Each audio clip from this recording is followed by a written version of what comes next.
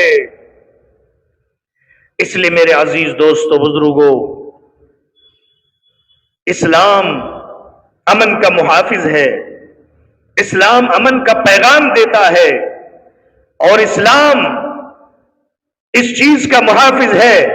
کہ دنیا میں اللہ تبارک و تعالی نے اسلام کے طور پر ہر ایک کے حق بیان کیے ہیں، ہر ایک کو حقوق دیے ہیں۔ اس لیے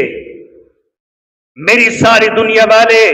انسانوں کو یہ دعوت ہے کہ تم اسلام کو پڑھو، اسلام کو جانو، اور قرآن کو پڑھو، قرآن کو سمجھو اور قرآن کو دیکھو۔ تم خود نہیں پڑھنا جانتے تو قرآن والوں سے تعلق قائم کر کے، قرآن کے پڑھنے والوں سے تعلق قائم کر کے، ان سے ملاقات کر کے قرآن کو سیکھنے کی کوشش کرو، تب پتہ چلے گا کہ اسلام کے اندر اللہ تبارک و تعالی نے کس طرح کی حفاظت کا انتظام رکھا ہے۔